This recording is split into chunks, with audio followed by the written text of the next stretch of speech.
they can go make new, better movies because the means of Yeah. production are still open, right? Right, yeah. It's not like there's a strike going on. Like multiple strikes going Multiple on. strikes. Yeah. Oh wait. Yeah. All right. So the SAG-AFTRA, also known as the Screen I Actors was Guild, going to say the Film Actors American. Guild, just as for the Yeah. for the Team Yeah. America reference, but Yeah. Yeah. but to be more on point, they are just like the writers on strike, and I feel like basically while we were making fun of some of the writers' demands, they had decent points. Hmm. Streaming is like we've talked about how streaming is kind of a fool's game. Streaming has been good for virtually nobody in the entire Yeah. process. Yeah. And oh hey D Rhino, good to see you, man.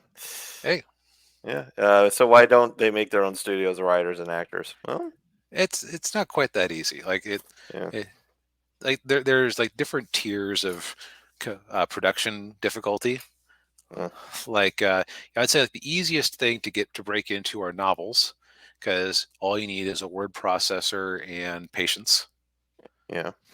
Next up would be like comic books, because you just need to coordinate a few people, or you need to draw lots and lots of pictures. Yeah. Um, Next up would be something like theater, because people don't expect a lot of special effects, like like yeah, like you can put on a Broadway play with technically no set at all if your actors are able to sell the scene. Yeah. Yeah. And then I'm not sure if I would say it's a debate if video games or movies are harder to produce. Because on the one hand, well, I would say probably more man hours go into a video game, but Yeah. you have to do a lot more stuff in physical meat space with a movie, even in the era of CGI. Yeah. I would say they're both pretty even on difficulty level. It's kind of why you notice that Gamergate resulted in no produced games with their philosophy. The Comicsgate completely changed the game on crowdfunding. Yeah. But it's different levels of complexity. Hmm. Yeah. Yeah. Of course, it's not supposed to be easy, but they either keep complaining or shut up and try to improve their lives, tired of hearing. Yeah. It's kind of hard to feel sorry for some of them. Yeah, Especially the more successful ones. I kind of attribute it. I kind of look at it the same way I would look at like a strike in or a lockout in a professional sports league, hmm which there have been a few of those in recent memory. And it's hard for it's hard for the general public to feel sorry for guys who are making tens of millions of dollars a year. right, And you know, it's Uh, right. Like just to here's an example for you of something kind of similar. To bring up South Park again, that's a lot of references to those creators this episode. oh yeah, Um, you remember the episode where they talked about digital piracy, and you had like some sort of ghost of Christmas spirit, someone person taking them around to show them that it wasn't a victimless crime. It's yeah, like yeah, now, do you see that jet? It's a slightly smaller jet than Pearl Jam could have afforded otherwise. yeah, When if you're trying to, that's not who you emphasize. You emphasize the starving artist who's trying to move up in the world, right?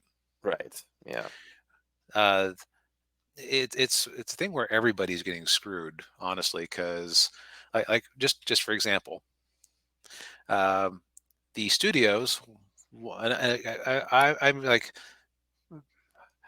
I see the points with the actors more than the writers. The studios want to get a digital copy of an actor, like just scan them yeah. in exchange for 1 day's pay with no residuals. Yeah, I can see why they would have a issue with that. Um, I would say that from what I've been hearing, Fran Drescher, as the head of the actors, is doing a good job with the optics, because what you don't want to do is, again, I have, Tom Cruise out there complaining about not getting his money. You, Right. Yeah. you emphasize, hey, most of the actors are only working 15% of the time, so they aren't working enough to get the benefits that we've done because they fall into that threshold. Right. Yeah. Yeah, it's good to have somebody like her who, let's face it, she had one successful TV show in her career, and that's basically it. And I'm sure I don't know what the residual checks are like from that TV show, you know, but yeah, it's good that it's somebody like her, yeah, like you're saying, as opposed to somebody like George Clooney, you know. Yeah. Like, just and also, streaming, they kind of made a mistake of not really negotiating better streaming terms when it Mhm. was a nascent technology. Yeah, Because now you get ridiculous situations like this. Mandy Moore says she once got a check for a penny for This Is Us streaming residuals. uh, a penny. D. Rhino says, and watch them screw each other over by theft and fraud. Apologies, I'm enjoying this Hollywood Civil War. Yeah, I've been hearing a lot of that too. It's just like, oh, okay. Yeah, that's a fair point. Yeah, That it's not like I really enjoy a lot of what they're putting out anyway. yeah, But I guess the people I feel worse for this are in all this are the people who have, like, the trade jobs, like people who put together the sets, handle the catering, yeah. and put up the lights, all of the little jobs that are behind the scenes jobs that really support that area. Right. Yeah. And it just says the main problem is that screenwriters and actors need to be willing to say, "I'd rather work as a garbage man than getting less pay for my work here." Yeah. Yeah. I think the other thing is that we just because of the glut of content we've had lately for streaming services, there might just be too many people in Hollywood at this point. Yeah, there's definitely a quantity over quality issue going on. Yeah, so I don't know. It's like, see, yeah, be honest, just remember what they call us, the ists and the phobes. Yeah, there is that. It's just Yeah, not to put it. Uh, I want to be fair to everybody, and so and somebody being a jerk on one issue does not mean that they deserve to be taken advantage of by an uncaring studio system. Now, I can yeah, decry the stupid things they say and the crap work they put out, but if they're, if they have a job, they deserve to be paid what they're owed for it. yeah, they need to be compensated. Yeah, and and to this whole thing with Mandy Moore, her getting a penny. Like I think it was Chris Gore was talking about that on Midnight's Edge, that there was actually a bar in Hollywood that if you bring in a check for a residual check that's less than $1, they'd give you a free beer. And he said, like the wall was just covered in these residual checks that were like this. They were like a penny, and like Yeesh.